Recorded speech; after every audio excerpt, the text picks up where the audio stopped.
Bonjour à tous, c'est toujours le frère Zulu là dans les mystères, dans les révélations cachées de la parole de Loba. Je rends grâce à Loba, le créateur du ciel et de la terre, de ce qu'il est grand, glorieux et redoutable. Je remercie Loba parce qu'il est bon, parce qu'il est fidèle, parce qu'il est tout puissant et de ce qui vit inexplicablement hors de toute réalité. Donc aujourd'hui, par sa permission, par sa grâce, par sa toute divine puissance, on va entrer dans la connaissance interdite.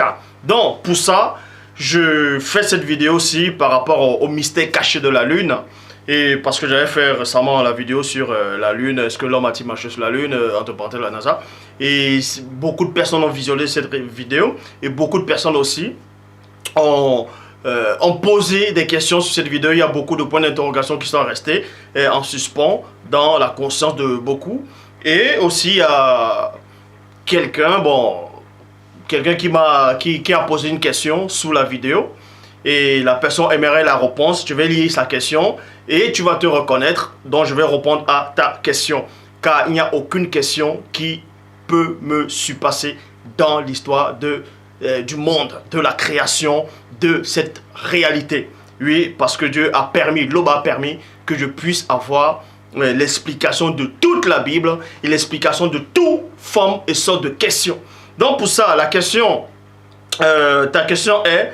Petite question, 2 points. Si les nuages font la nuit, comment se fait-il qu'il y ait des nuits sans nuages et qu'on puisse voir les étoiles? Point d'interrogation. Car si les nuages obscurcissent le ciel, alors on ne verra plus les étoiles. Pourtant, en été, on les voit. Voilà ta question. Elle est très simple. La réponse, je vais répondre. Mais avant de répondre, j'aimerais aussi d'abord donner quelques petits éclaircissements par rapport à la dernière vidéo que j'ai faite où il est dit que JC, oui, ce JC-là a menti selon la Bible actuelle. Donc, je adresse ce message-ci à tous ceux qui sont dans le monde entier, tous ceux qui reconnaissaient que Loba m'a véritablement envoyé. Ne vous inquiétez pas, que cette dernière vidéo-là ne vous trouble pas.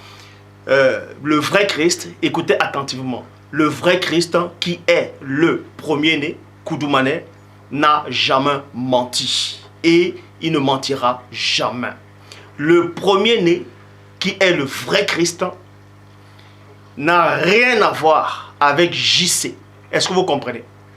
Remarquez bien dans cette vidéo, le titre de la vidéo c'est JC a menti volontairement selon la Bible actuelle. Quand vous voyez ce JC là, le Christ là de ce JC là, c'est avec un H, non plutôt avec un C minuscule, donc c'est fait exprès que le titre soit ainsi. Or, tandis que en tout cas le vrai Christ, donc vous devez savoir ici que le vrai Christ n'a rien à voir avec JC dont on présente aux gens constamment dans les médias, ce Borgia aux yeux bleus, ça n'a rien à voir. Donc, comme j'ai déjà démontré dans l'Ancien Testament et dans le Nouveau, quoique la notion de l'Ancien et du Nouveau n'existe pas, parce que quand on dit Ancien Testament, et maintenant si on dit Nouveau Testament, ça veut dire que celui qui a écrit, en tout cas celui qui a permis que l'Ancien Testament existe, vous dites que c'est Dieu. Et maintenant, si on dit le mot nouveau, ça veut dire qu'il abolit déjà l'Ancien Testament. Or, Dieu ne se repent pas de ce qu'il a dit. Donc, il n'y a pas la notion de l'Ancien et du Nouveau Testament. C'est juste le Testament, point.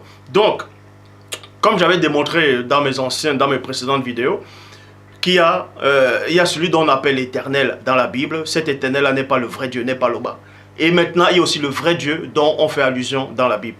En tout cas, le vrai Dieu dont on fait allusion dans la Bible, c'est celui, en tout cas, qui dit par son monde, par son esprit, que l'homme ne doit pas tuer, que l'homme ne doit pas voler, ne doit pas mentir, ainsi de suite.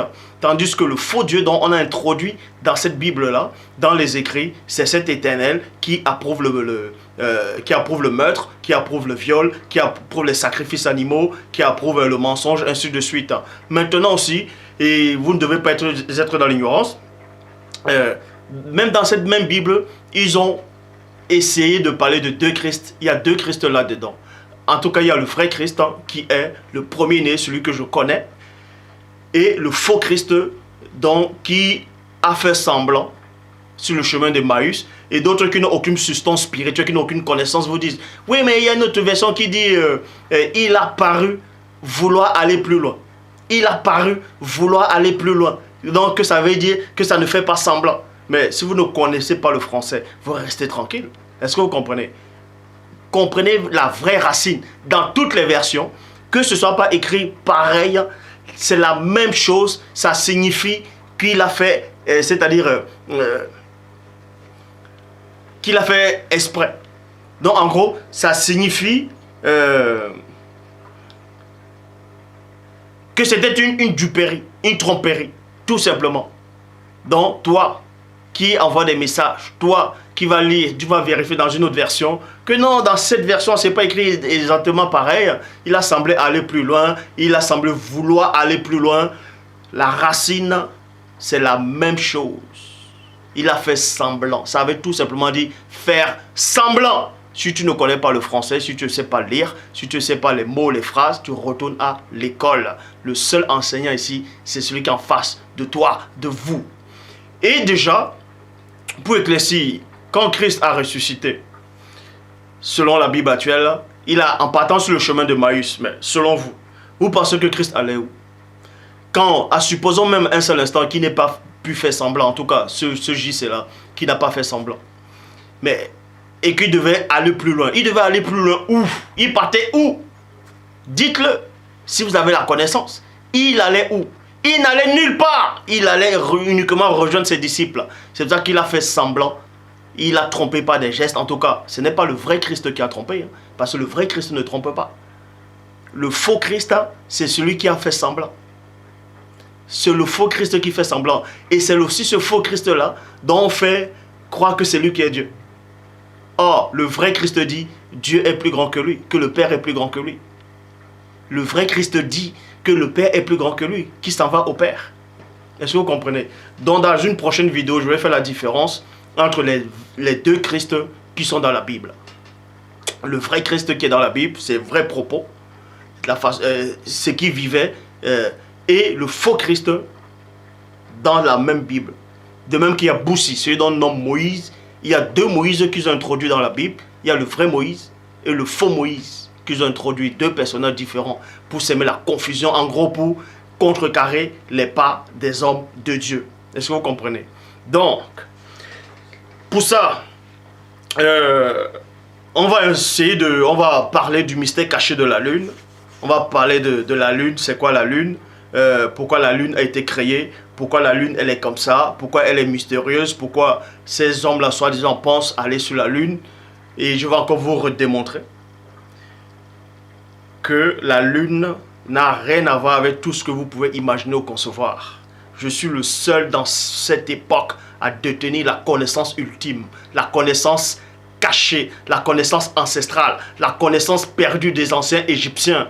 Je suis le seul à détenir la vérité authentique. Est-ce que vous comprenez? Donc toi qui es là, que cela te choque ou pas, c'est la même chose. Donc, maintenant, toi qui es assis, écoute attentivement ce message et tes yeux vont s'ouvrir à la connaissance. On va vous dévoiler le mystère même que les scientifiques ne connaissent pas. Que les astronomes,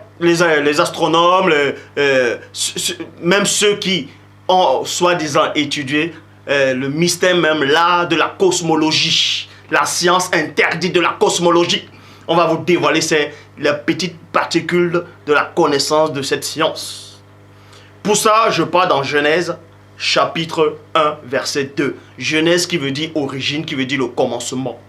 Donc, Genèse chapitre 1 au verset 2. Bible des peuples, il est dit ceci. La terre était informe et vide. Virgule, je m'arrête dans la virgule d'abord. Et j'entre dans les profondeurs. Et dans ces profondeurs-là, on vous dit ici que la terre était informe. Ce qui veut dire que ça n'avait pas de forme. Mais au départ, ce n'était pas un rocher. Est-ce que vous comprenez? Ça n'a rien à voir avec, avec tous ces faux pasteurs, tous ceux qui sont autoproclamés, qui vous disent que non, la terre c'était un rocher au départ, et Satan est venu à casser ce rocher, et puis Dieu a reconstruit après. N'importe quoi. Bon, la terre, parce que pour vous, quand on dit la terre, vous pensez directement au sec, au sol, au sable, au rocher. Non. La terre ici était informe et vide. Cette terre-là n'avait rien à voir ça n'avait rien à voir avec ce que vous connaissez actuellement. Cette terre-là, c'était tout simplement de l'eau, l'eau primitive. Est-ce que vous comprenez? Cette terre-là, c'était de l'eau.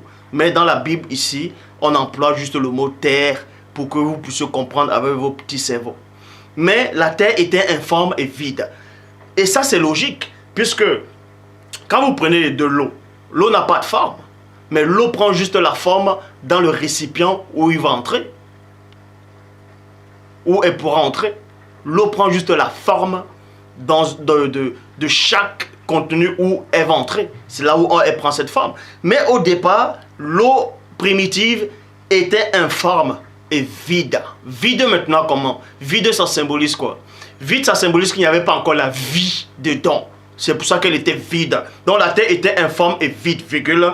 Les ténèbres couvraient l'abîme.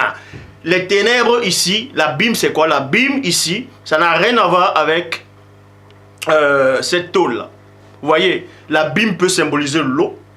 Et en même temps, cette bîme-là symbolise l'espace. L'espace, ce qu'on appelle le cosmos, l'univers. Mais au départ, l'univers, en tout cas le mot univers pour les scientifiques, c'est l'absence, ce n'est pas, l'univers pour les scientifiques c'est les étoiles, bref, les galaxies, le soleil, la lune, tout ce qui est dans le cosmos, pour eux c'est l'univers. Et maintenant si on enlève les galaxies, on enlève les étoiles, ces étoiles, on enlève la terre, on enlève le soleil, on enlève la lune, pour eux ce n'est plus l'espace, c'est un trou noir intersidéral glacial. Mais ici, dans Genèse chapitre 1 verset 2, la terre était informe et vide, c'est-à-dire l'eau primitive était informe, ça n'avait pas de forme et c'était vide. En gros maintenant, quand on dit ça n'avait pas de forme, ça n'avait pas la forme actuelle que vous connaissez, cette terre-ci là, ce globe terrestre actuel. C'est pour ça qu'on dit ça n'avait pas de forme, ça n'avait pas, en tout cas ça n'avait pas la forme ci là actuelle. C'est pour ça qu'il est dit, ça n'avait pas. La terre était informe et c'était vide, il n'y avait pas encore la vie dedans. En tout cas, la vie que vous connaissez. Les ténèbres couvraient l'abîme. Et l'abîme, c'est le grand vide, c'est-à-dire le grand voile. Ça, c'est le grand voile. C'est le grand voile. Et maintenant, certains pensent que vous pouvez sortir de ce grand abîme-là. Vous ne sortirez jamais de là. Physiquement, vous ne pouvez pas voyager dans le temps. Et on va même vous expliquer le mystère du voyage du temps. Donc, vous ne pouvez même pas voyager. Vous ne pouvez même pas sortir de là. Et maintenant, certains vont dire...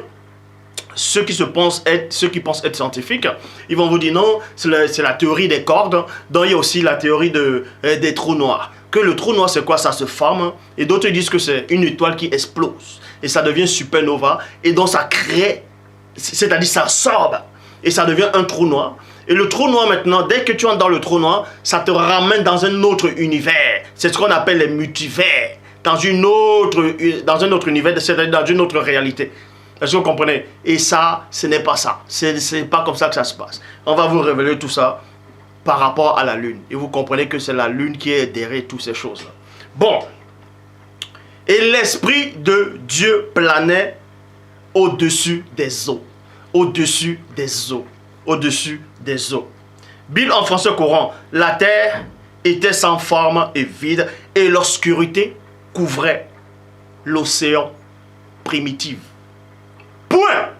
Et l'obscurité couvrait l'océan primitif. Comme je dis, cette terre-là, la terre était informe et vide, l'océan primitif. Et maintenant, l'univers aussi, c'est aussi une sorte d'océan. Pourquoi? L'univers, c'est de l'eau, mais fait d'une autre matière. Les nuages, c'est de l'eau, fait d'une autre matière. L'air que tu respires, l'oxygène, là, tout est fait à base d'eau. Est-ce que vous comprenez? Mais après cela, chacun a pris sa place et sur différentes matières. Bon, la terre était informe et vide. La terre était sans forme et vide. Et l'obscurité couvrait l'océan primitif. Le souffle de Dieu se déplaçait à la surface de l'eau. Mais si vous voulez réellement comprendre, ce n'est pas que c'est le souffle de Dieu ou bien l'Esprit de Dieu directement. Bon, pas que directement ou indirectement. Mais ça, on va vous donner l'explication plus tard. Genèse chapitre 1 verset 3, Bible de Jérusalem. Dieu dit que la lumière soit et la lumière fut. Point. Le point il est là et j'ouvre ce point là pour éclaircir. Maintenant je vais prendre le temps pour vous expliquer. Je vais prendre le temps, oui, pour t'expliquer. Toi qui es là, tu es assis, peut-être là maintenant tu vas sourire. Tu souris là, tu dis mais qu'est-ce qu'il va expliquer là? Je vais expliquer des choses dans cet enseignement que personne n'a jamais expliqué depuis que vous êtes dans ce monde. Est-ce que vous comprenez? Donc, premièrement, quand on dit la terre était informe et vide, c'est cette eau-là qui n'avait pas de forme actuelle qui était vie, c'est-à-dire l'absence de la vie actuelle que vous connaissez. Et plus tard, on vous dit que Dieu dit que la lumière soit. Parce que cette eau-là, primitive, cet océan primitif, était dans l'immensité de l'espace, du grand vide. Du grand vide. Et cette eau-là aussi, on ne la voyait pas. En tout cas, l'œil d'homme ici ne pouvait pas la voir. Si toutefois cet homme-là pouvait être là-bas. Mais ce sont des endroits où l'homme ne pourra même jamais accéder. Au début de la création, avant même le visible. Bon, mais je vais vous expliquer ces choses-là. Parce que le témoin, l'un des deux témoins est là pour vous expliquer ces choses.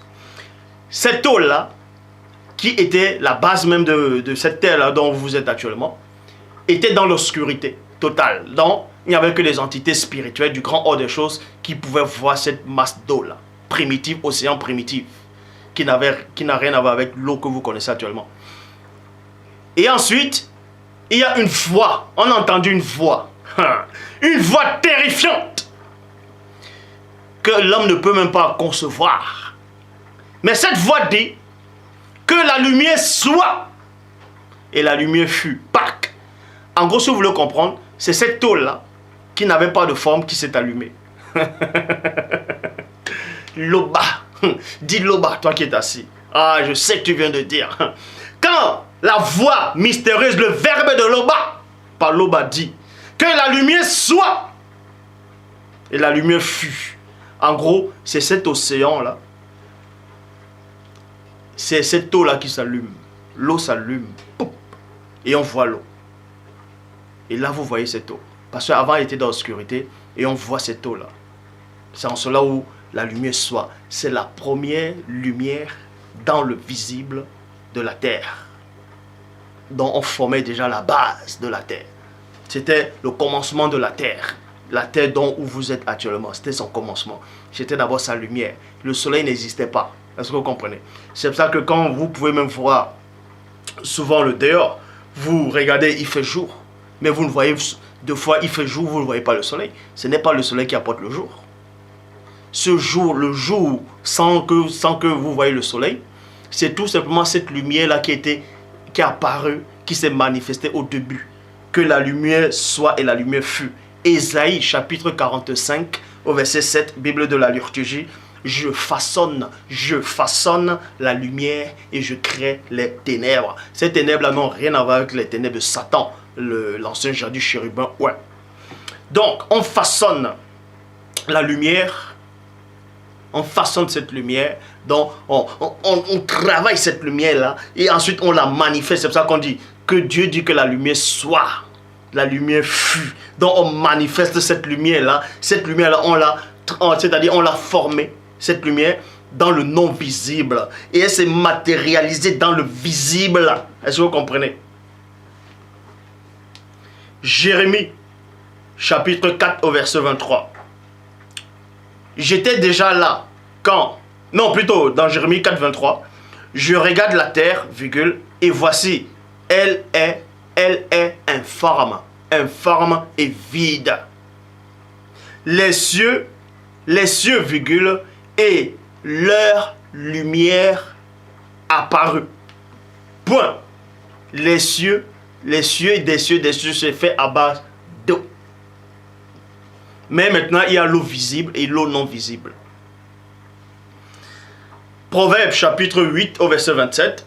J'étais déjà là quand il fixa le ciel et traça un cercle au-dessus de l'océan primitif. Point.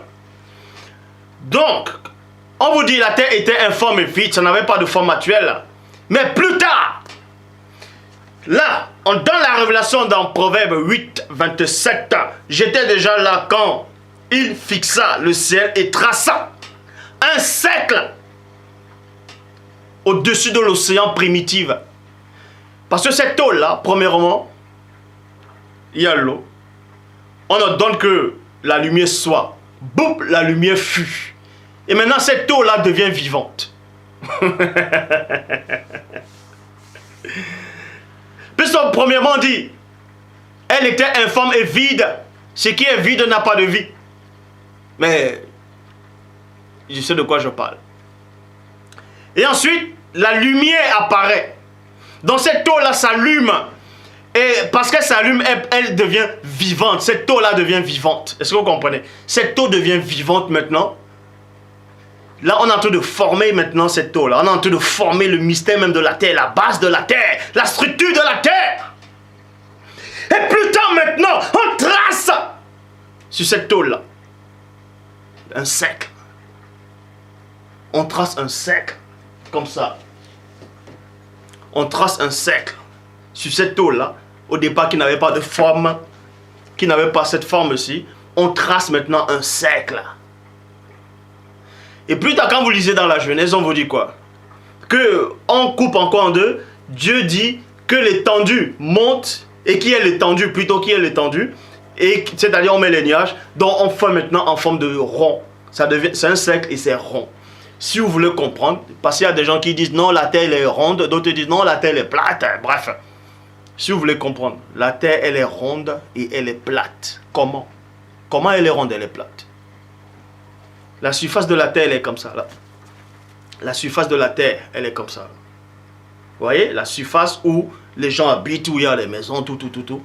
C'est comme ça, là, au départ. Elle est comme ça. Et maintenant, la base de la terre en dessous, c'est ça qui est rond. Et en haut, maintenant, cet espace-là, où il y a le vent, il y a l'oxygène, où il y a ce vide-là, et ensuite les nuages, ça devient rond. Dans la terre, elle est ronde, mais elle est plate sur la surface habitable. C'est tout simple. C'est là où il est dit ici, dans Proverbes chapitre 8, verset 27, « Et trace un cercle au-dessus de l'océan primitif. » Job chapitre 26 au verset 10.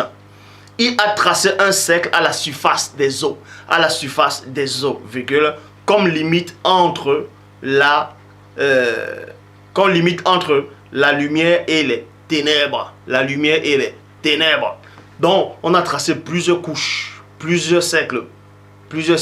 C'est pour ça que même, on parle de la stratosphère, on parle du noyau, la couche terrestre, le noyau terrestre, ainsi de suite. Il y a, en fait, c'est plusieurs cercles, empilés les uns sur les autres, mais séparés. On va pas vous donner la théorie de la Terre, comment ça, ainsi de suite, mais on va parler de la Lune. Mais avant de parler de la Lune, on vous explique d'abord le début même de la création du visible. Une petite partie. Dans Ésaïe chapitre 40 au verset 22, Bible Chouraki, il est dit, l'habitant du cercle de la terre, virgule.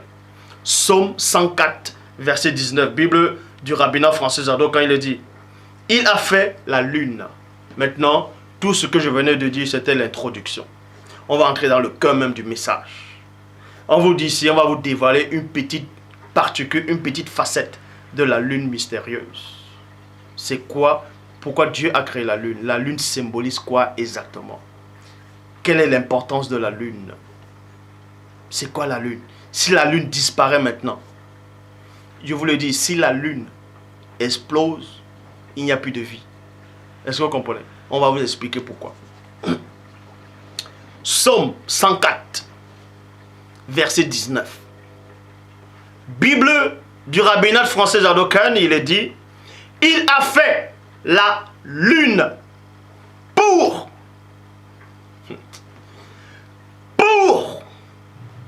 marquer les temps, virgule. Le soleil connaît le terme de sa course, point. Donc, premièrement, on vous dit ici que Loba a fait la lune pour marquer les temps. Si vous voulez comprendre c'est quoi véritablement la lune, comme ces scientifiques qui n'ont aucune connaissance, aucune substance spirituelle, ils vous disent que la lune c'est un rocher dans l'espace et c'est le soleil qui fait briller la lune, n'importe quoi. La lune c'est une horloge, La lune c'est une montre, consciente et vivante. Ah oui, la lune c'est une montre qui est au-delà du temps, du visible. Je répète, la lune que vous voyez là, c'est une montre, une grosse montre. La montre du temps. Et c'est cette montre-là, c'est cette lune qui règle le temps. Là-bas, la lune règle le temps. C'est pour ça que Dieu a créé la lune pour marquer les temps. Mais quand on crée quelque chose pour marquer le temps, ça veut dire quoi? Ça veut dire que c'est la chose qui règle la notion du temps. La lune marque les temps. Traduction œcuménique de la Bible. Il a fait la lune pour fixer les fêtes. Donc, vous allez, je vais aller tout doucement. La lune, premièrement, on fait la lune pour marquer le temps du visible de la création de ce monde-ci, là, de cet univers, d'autres vont dire le système solaire. Là, c'est pour marquer le temps du système solaire, la lune. Donc, premièrement, la lune est là pour, c'est une grosse montre. C'est une montre cosmique. La lune, c'est une montre cosmique. Est-ce que vous comprenez? C'est une montre cosmique et consciente. Elle est consciente. Elle marque d'abord les temps. Premièrement, et deuxièmement, en marquant les temps, il a fait la lune pour fixer les fêtes. Maintenant, on fixe les fêtes. Premièrement, on marque les temps et on fixe maintenant les fêtes en fonction du temps qui était marqué. Les fêtes. Parce que le peuple de Dieu avait beaucoup de fêtes. Ça n'a rien à voir avec les fêtes de pain sans levain, les fêtes de sabbat, la fête de la Pentecôte, tout ça c'est de la sorcellerie. Ce sont les faux juifs qui sont venus, ils ont commencé à prendre les histoires du vrai peuple de Dieu, les Noirs, ils ont commencé à trafiquer. Non.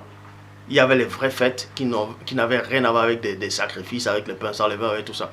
La lune était là pour marquer ces temps-là, pour fixer ces fêtes-là.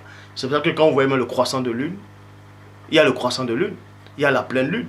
Tout ça pourquoi? C'est la lune qui est réglée comme ça. Ce sont des temps pour fixer des événements sur la terre. Pour fixer ces choses-là. Il y a souvent la pleine lune aussi, parce que à la période, si vous ne savez pas, la pleine lune à l'époque ancestrale, ça symbolisait le combat spirituel. Parce qu'il y avait beaucoup de combats spirituels pendant la pleine lune. Même ceux de Hollywood ont essayé de prendre cela pour faire les gens qui se transforment en loup-garou. Ils voient la lune en pleine lune se mettre à se transformer. Parce que c'était à la période de la pleine lune où il y avait énormément de combats spirituels. Et d'autres, c'était les combats mystiques. Mais aussi, la lune avait déjà marqué le temps. Et on vous dit ici, Bible en français courant, il a fait la lune pour fixer les dates. Maintenant, il y a les dates. Et dans les dates, il y a des saisons. Il y a des saisons il y a beaucoup de saisons. Il y a des saisons. Et c'est la lune qui apporte, qui règle tout cela. C'est là que vous comprenez que l'homme ne peut pas marcher sur la lune. L'homme n'a pas marché sur la lune. C'est faux. Et je vais vous expliquer le pourquoi. Donc, les dates. Bible à la colombe, il dit, il a fait la lune pour marquer les époques. Ce sont les époques. Traduction Samuel KN, il dit, il a fait la lune pour régler les temps. Donc la lune règle le temps. La lune règle le temps. Maintenant, on va vous expliquer quelque chose que vous n'avez jamais entendu auparavant. La lune, c'est quoi? Comme je dis, c'est une horloge.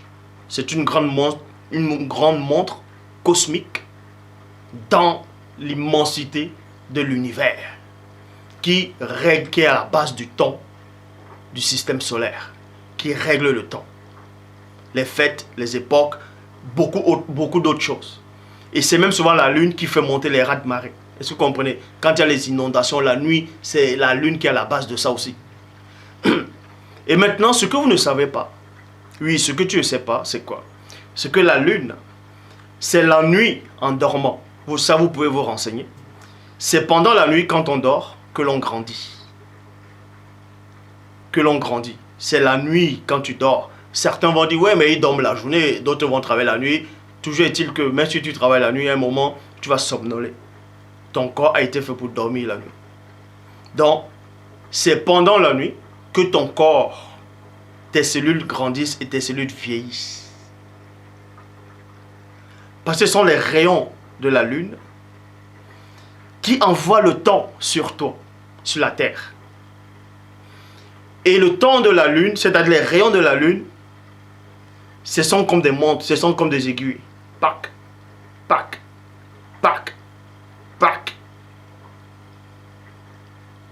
tac. Et quand ça envoie les rayons sur la terre, toutes les créatures sont soumises à ces rayons-là. Même ceux qui sont au fin fond de la terre.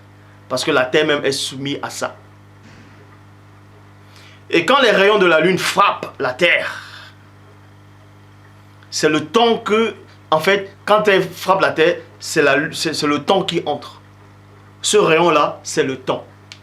C'est le temps qui entre. Et maintenant, chaque créature a son temps. Parce que la lune, celui qui a fait la lune a permis que ce soit ainsi. C'est pour ça que vous allez voir l'homme actuel ne va pas arriver à 200 ans. L'homme actuel n'arrive pas à 200 ans. Parce que la lune a obéi à un règle, c'est-à-dire à un code. La lune obéit à un commandement qui dit l'homme, voici l'homme n'est que chair et ses années seront de 120 ans. Donc on bloque, pac, et la lune obéit. Et la lune maintenant, les ondes maintenant viennent et ça empêche que l'homme arrive à 200 ans. Maintenant, il y a des tortues qui peuvent arriver à 150 ans. C'est-à-dire que cette tortue-là est soumise à une autre notion de temps par rapport à l'homme. De même que tous les animaux. Il y a des animaux, on va dire, ah, ce chien-là a 9 ans, mais il est déjà trop vieux. Alors qu'on sait qu'un homme, un enfant de 9 ans, il est jeune. Vous voyez? Mais vous êtes sur la même terre. Mais c'est la lune qui envoie les rayons et ça frappe chacun et ça diffère sur chacun. Sur chaque métabolisme. Donc, c'est la lune qui produit le temps, le vieillissement. Les cellules vieillissent durant la nuit. C'est pour ça qu'au début de la création, il est dit, il y eut un soir, écoutez attentivement dans la Genèse, quand on dit, il y eut un soir, il y eut un matin, ce fut le premier jour. Pourquoi on n'a pas dit, il y eut un jour, et il y eut le matin, il y eut le soir? Non, il faut d'abord que la nuit apparaisse. Et la nuit, derrière la nuit, mais on sait qu'à ce moment, il n'y avait pas encore la lune. Mais c'était la parole qui réglait cela, avant que la lune ne soit établie. Vous voyez? Mais quand la nuit apparaît, pour que le jour puisse apparaître, il y a une formation. Il y a quelque chose qu'on est en train de formater. Et c'est maintenant quand le jour apparaît, c'est-à-dire que la lune a fini de travailler la nuit. Et c'est là où maintenant, quand le jour apparaît, on dit maintenant, il y eut un jour. Bon, c'est qu'à ce temps, la lune et le soleil n'existaient pas. Mais c'était toujours, comme je l'ai dit, c'est la parole qui réglait cela. Mais à cette époque, c'est actuel. Donc, si vous voulez comprendre, si quelqu'un vous dit que tel homme a marché sur la lune, c'est un menteur. Maintenant, si quelqu'un réussit à aller sur la lune, il y a deux choses qui vont se passer sur cette personne. Deux choses. Deux. Donc, le fait d'aller sur la lune, d'abord, tu ne vas pas te poser sur la lune. C'est juste ces rayons. Mais si ces rayons font en sorte que tu vieillis sur la terre, mais quand tu t'approches au niveau de la lune, donc ça veut dire que celui qui va réussir à entrer dans la lune, il pourra rentrer dans le temps. Il pourra aller dans le passé, dans le futur. Il pourra aller dans plusieurs temps. Puisque c'est la lune qui est le temps. C'est la lune qui est l'horloge. Donc il y a juste à régler l'horloge de la lune pour rentrer à une époque reculée. Est-ce que vous comprenez? Donc la première possibilité, en tout cas il y a deux possibilités. Mais ici on ne va pas dire de supposition parce que moi je parle avec l'esprit de Loba. Mais on vous dit ce qui se passe. Premier, vu que la lune symbolise le temps, c'est la lune qui apporte le temps, qui règle le temps. Dès que vous approchez de la lune, vous rentrez dans le temps. Vous entrez dans le temps. La lune qui est le temps, vous entrez dans le temps. Et maintenant là-bas, il y a des mécanismes. C'est pour ça que les scientifiques, en tout cas les astronomes, les astronautes, tout ça, on vous ont dupé. Ils ont fait croire qu'ils se sont posés sur la Lune. Et maintenant, ils ont dit que non, ils ne repartent plus sur la Lune parce qu'ils ont vu les extraterrestres là-bas. Et les extraterrestres les ont menacés de ne plus revenir là. C'est pour ça qu'ils ne vont plus. N'importe quoi. Mais bon. Donc, quand vous entrez, si, je dis bien si, vous allez sur la Lune, non pas sûr, mais dans la Lune, vous allez dans le temps. Et dans ce temps-là, dans la Lune, bon, je vais vous expliquer un peu ce qu'il y a dans la Lune. Je vais vous expliquer. Vous allez me dire, mais est-ce que là, tu es entré dans la Lune? Mais on va néanmoins vous expliquer ce qu'il y a dans la Lune. La Lune, c'est le temps. La Lune, c'est l'horloge, c'est une montre. Et il y a des aiguilles. Bon, c'est une image que je donne. Mais néanmoins, il y a forme des aiguilles cosmiques là-bas. Et chaque événement qui sont produits, c'est marqué sur la Lune. C'est pour ça que Dieu a fait pour marquer les temps, les époques. Marquer, c'est quoi? Tu marques quelque chose, le temps de chaque chose. Donc, tu marques cela. Donc, quand tu es dans la Lune, tu dis, tiens, je vais aller dans telle époque. Tu règles cela, en tout cas si tu as cette connaissance-là. Si tu étais initié par les entités supérieures du grand ordre des choses, ou bien par le Mundi Maloba, ou si tu viens hors de la non-existence, tu connais ces choses. Donc tu entres dans la Lune, tu peux voyager dans le temps. En entrant dans la Lune, tu vas dans le temps, donc tu vas dans le temps. Maintenant, l'autre danger, c'est quoi? C'est que, vu que la Lune te fait vieillir, la Lune par ses ondes, elle règle le temps. En t'approchant du rayon de la Lune, tu meurs aussi. Pourquoi? Parce que étant sur la Terre, la Lune est terriblement éloignée. Mais juste parce que ses ondes, sa lumière et son éclat te fait vieillir, te fait grandir le temps. Mais plus tu vas te rapprocher, plus tu vas vite vieillir, plus tu meurs. Soit elle bloque le temps et tu ne vieillis pas. C'est ce qu'on appelle la fontaine de jouvence.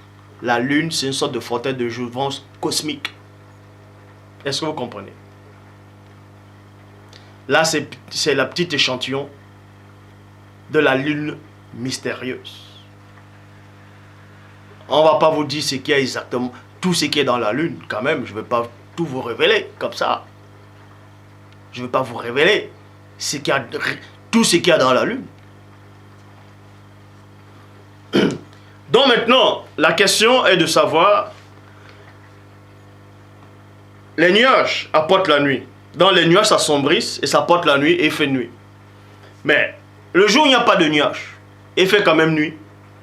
C'est quoi ce phénomène? On va expliquer toutes ces choses-là. Dans Psaume 104, verset 20, Bible des peuples, il dit, tu amènes les ténèbres et c'est la nuit. Tu amènes les ténèbres et c'est la nuit. 2 points.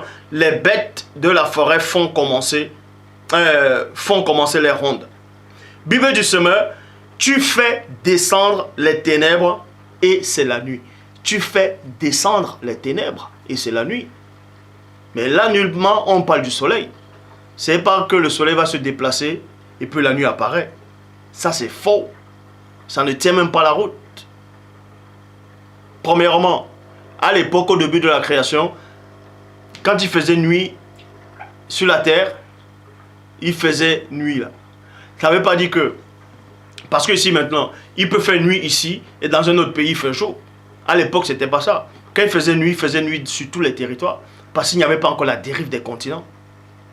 C'est parce qu'il y a eu la notion de dérive des continents que, au début même de la création, vous pouvez voir, il y a eu un soir, il y a eu un matin, ce fut le premier jour. Mais bon, ça, si Dieu le veut, je ferai peut-être une vidéo sur ça aussi pour encore mieux éclaircir cela. Mais toujours est-il que tu fais descendre les ténèbres et c'est la nuit. Psaume 74, verset 16. À toi est le jour, à toi est la nuit. Tu as créé la lumière et le soleil. Et le soleil, et le soleil. Donc la lumière vient avant le soleil. Et c'est la lumière du début de la création qui fait en sorte que la terre, qui fait en sorte qu'il y ait jour. Le jour, c'est quoi? C'est parce que c'est la lumière qui est derrière là, d'autres, c'est ce qu'on appelle, si vous voulez comprendre, l'aura de la Terre. La couche d'ozone. Vous voyez, la couche d'ozone, c'est ça, cette lumière qui brille. C'est ça, cette lumière, et c'est aussi la protection de la Terre. Ça protège aussi la Terre contre, d'autrement dit, des radiations cosmiques émanant de certains rayons de la Lune, de la face cachée de la Lune, que je ne vais pas dévoiler. Mais bon. Donc on dit ici, à toi est le jour, à toi est la nuit, tu as créé la lumière et le soleil. Amos 5, 8, Bible français courant. Il a fait les constellations, les Pléiades et Orion. Il change l'obscurité en lumière du matin. Il change l'obscurité en lumière du matin. Il obscurcit le jour pour faire venir la nuit. Point. Bible de la Colombe, il obscurcit le jour pour faire la nuit. Il obscurcit le jour pour faire la nuit. On va donc vous expliquer ce petit phénomène que les scientifiques, soi-disant, d'autres sont allés à Harvard, d'autres ont fait des grandes études, ils viennent des études qui ne servent à rien pour venir et vous expliquer des hérésies. Et vous disent que non, c'est le soleil qui apparaît, donc il fait jour, quand le soleil se déplace, la nuit tombe. Déjà la nuit ne tombe pas, la nuit tombe comment? On vous dit que le soleil se lève, le soleil se couche. Donc le soleil se couche aussi, donc le soleil il se couche où? Et son drap, son lit, c'est quoi? Donc le soleil rêve aussi parce qu'il se couche. Arrêtez vos expressions, le soleil se lève, le soleil se lève pas, le soleil se couche pas, le soleil se déplace, c'est tout, point barre. Donc on va vous expliquer comment la nuit apparaît exactement. Bon. Premièrement, on va prendre ça. Vous voyez, on prend ça. Bon. Je vais faire avec mes mains. On va dire ça, c'est la Terre. Vous voyez, ça, c'est le globe terrestre. Et ça, c'est la lumière de la Terre qui s'est matérialisée dans l'eau. Vous voyez, c'est ça qui brille. La Terre brille. La Terre n'a pas besoin de soleil pour briller. Elle a sa propre lumière. La Terre, elle est là. C'est-à-dire cette lumière-là, c'est la couche d'ozone. Elle brille, c'est une lumière. Maintenant, pour que la nuit puisse apparaître, les nuages sont là pour régler cela aussi. C'est-à-dire les nuages s'ensombrissent. C'est pour ça que vous voyez souvent vers l'après-midi, quand vous voyez le matin, l'après-midi, vers la soirée, les nuages changent de couleur. Parce que c'est en train de changer, vous voyez. Ça change de couleur, les nuages s'assombrissent, ça s'assombrisse, et puis la nuit commence à apparaître. Maintenant, parce que les nuages sont là, les nuages font en sorte que la nuit puisse apparaître aussi. Mais à la nuit étoilée, on voit bien les étoiles, mais on ne voit plus de nuages. Comment si c'est les nuages seuls qui font en sorte qu'il y ait la nuit, mais comment se fait-il qu'on arrive à voir les étoiles la nuit alors? Dans ce cas, sinon, les nuages là vont couvrir, vont voiler les étoiles pour qu'on ne voie pas les étoiles. Mais on va vous expliquer ces choses-là. En réalité, c'est cette lumière-là du début, cette couche d'ozone, cette lumière du début de la création, en tout cas, la lumière-là qui s'est imprégnée dans l'eau primitive, c'est cette lumière-là qui commence à s'assombrer. C'est pour ça qu'il est dit ici, il obscurcit le jour. Il obscurcit le jour et fait la nuit.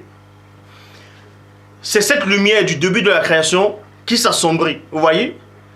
Et quand ça s'assombrit, ça frappe d'abord, c'est-à-dire ce qui absorbe la noirceur de cette lumière quand elle s'assombrit, ce sont les nuages. C'est les nuages qui prennent cela. Les nuages, c'est comme un miroir. Ça reflète la lumière de la terre. Donc ça se met à frapper, à frapper, à frapper. Et c'est là où les nuages aussi deviennent noirs. Et maintenant, quand les nuages partent, la nuit, comment vous arrivez à voir les étoiles? C'est tout simplement parce que la lumière de la terre s'est éteinte. Bon, pas qu'elle s'est éteinte. C'est comme une veilleuse. Elle baisse la veilleuse. On règle, on règle, on règle. Et ensuite, maintenant, vous voyez les étoiles. Maintenant, ça se passait dans tout le globe terrestre avant le grand cataclysme, c'est-à-dire avant la dérive, avant la grande dérive des fragments des continents. Maintenant, comment se fait-il alors que ici il fait jour et là-bas il fait nuit? Parce que quand il y a eu la dérive des fragments des continents, les rochers sont allés à gauche, à droite, un peu partout. La Terre, elle s'est divisée en petits fragments, mais le plus gros fragment est resté à la place initiale, c'est l'Afrique, ce continent Afrique.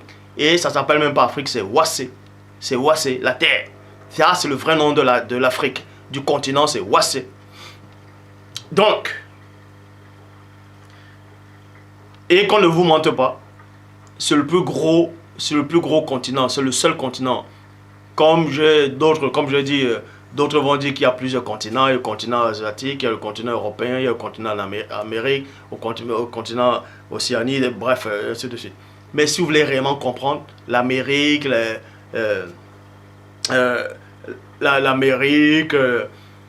l'Europe, tout ça là, ce ne sont pas des continents. Ce sont juste des territoires. Le seul continent existant, reconnu par la vraie parole de Loba, c'est l'Afrique, c'est Wassé. Les autres endroits, là, l'Europe, tout ça, ce sont les fragments du continent. Les fragments du continent. Et le plus grand territoire, c'est l'Afrique. C'est Wassé. Et ça, ils le savent. Mais ils vous font dessiner les cartes pour vous faire tromper. Ils vous disent le plus grand continent, le plus grand pays, dans la plus grande surface habitable, c'est l'Australie. Après, ils vont vous dire il y a le Canada, ainsi de suite. C'est faux. Tous les autres territoires entrent dans l'Afrique. C'est-à-dire, ça entre, il y a encore plus de place. L'Afrique est immense. Ça, c'est un truc géostratégique. On vous fait croire des choses pour que vous puissiez avoir peur que non, les autres sont plus nombreux. Ce sont les Noirs qui sont les plus nombreux sur la Terre. Qu'on ne vous trompe pas, ils sont plus nombreux. Donc,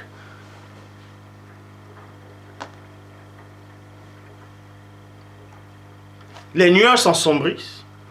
Vous voyez? Parce que ça reflète, ça absorbe la lumière qui est au-dessus d'elle. C'est pour ça que ça s'assombrit. Quand la lumière qui est au-dessus d'elle s'assombrit, les nuages aussi, ça s'assombrit aussi, ça reflète.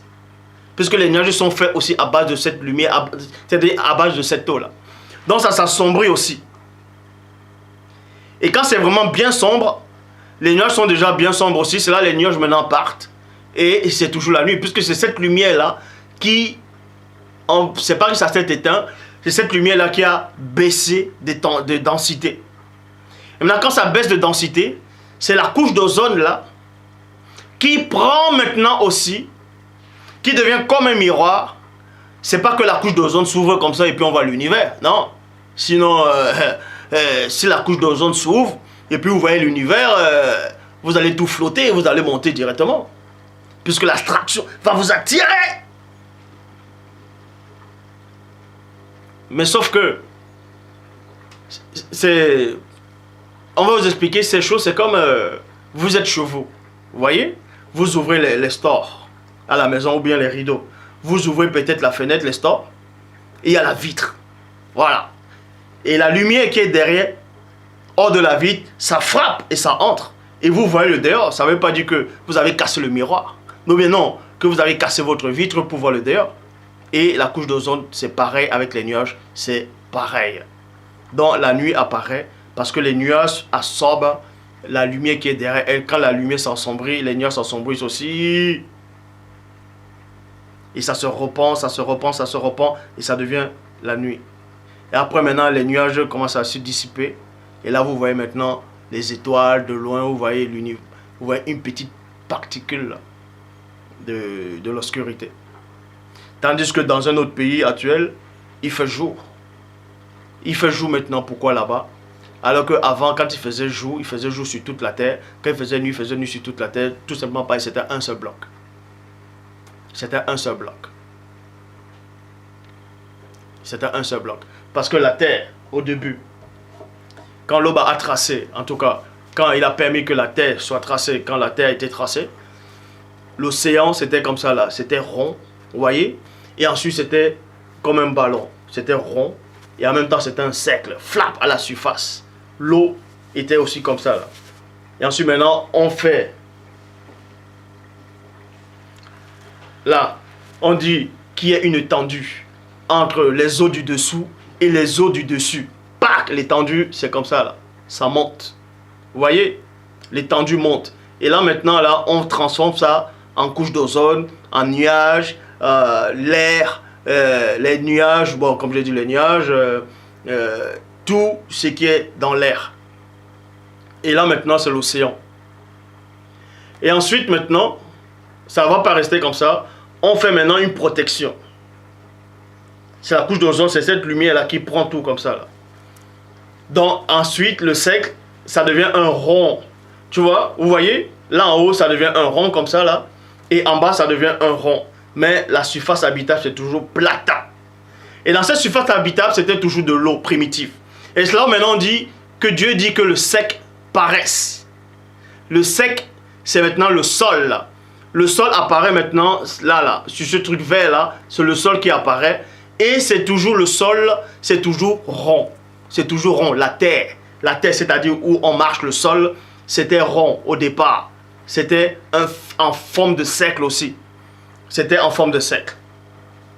Donc, quand il faisait chaud, le soleil frappait, c'est-à-dire le soleil ou la lune, ça allait directement dans le centre. Vous voyez? Ça frappait là, là. C'était là. Et vu que la lune aussi, elle bouge, le soleil aussi bouge.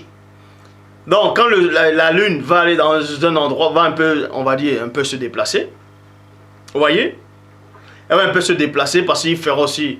la lune va se déplacer. Voilà comment on va vous expliquer ce phénomène-là. Ça veut dire qu'à l'époque, avant la dérive des fragments du continent, là, c'était rond. On va dire la Terre, elle est comme ça, là. Tout ça, c'est la Terre. Bon, ça, le vert, là, c'est la Terre, c'est rond. C'est un cercle. Quand le soleil va frapper là, là, les rayons du soleil, ça va frapper sur toute la Terre d'un coup.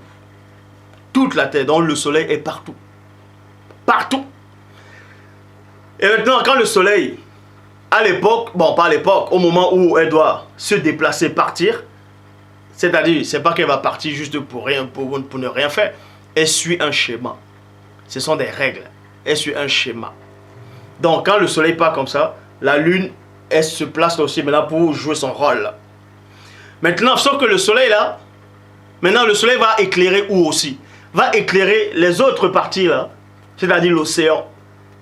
L'océan, dans d'autres endroits. Parce qu'au début, c'était qu'un seul cercle, c'était un seul bloc, là, où tous les hommes habitaient avant que les blancs, tout cela n'arrive. C'était que les noirs, ils habitaient là. Et tout le reste, c'était de l'eau. Mais, c'était pas comme une île, mais la terre était immense. Je dis bien immense. Immense. Donc, il a fallu qu'on frappe là. Pas. Les petits débris vont là, un peu partout. Un peu partout là. Vous voyez? C'est là maintenant, vu que le soleil a au point initial où c'est resté là, quand ça quitte là-bas, ça va aussi éclairer là-bas. On va voir le soleil là-bas, mais on va plus le voir ici là. C'est logique. Les scientifiques veulent expliquer quoi. Ils n'ont rien expliqué. Celui qui explique, c'est moi. Amos, chapitre 8, au verset 9. J'oscurcirai la terre en plein jour. J'oscurcirai la terre en plein jour. Comment ce phénomène arrive souvent? Vous voyez souvent, quand il fait jour, supposons il y a le soleil, après l'orage commence subitement. Mais les nuages commencent à s'ensombrir. Les nuages commencent à s'ensombrir. Parce que la lumière qui est derrière aussi, quand il y a l'orage, ça prend son effet aussi. Est-ce que vous comprenez? Donc, je viens de vous expliquer le mystère de la lune et comment le jour, comment la nuit apparaît. La nuit apparaît parce que la densité de la lumière de la terre diminue et les nuages absorbent cela. Les nuages deviennent noirs premièrement. En tout cas, ça sombrisse d'abord pour faire jour, pour faire place à cette absorption de cette lumière-là de la terre. Et ensuite, maintenant, elle se dissipe et ça devient comme une vitre. Et là, vous voyez, c'est aussi simple que ça.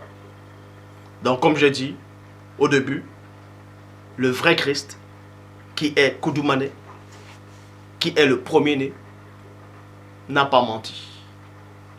Or, le faux Christ, qui est JC, lui, il a fait des gestes trompeuses dans Luc, sur le chemin de Maïs.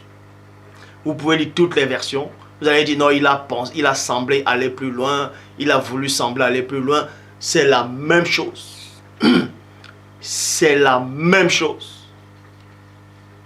C'était la duperie. Le Père s'est encore glorifié.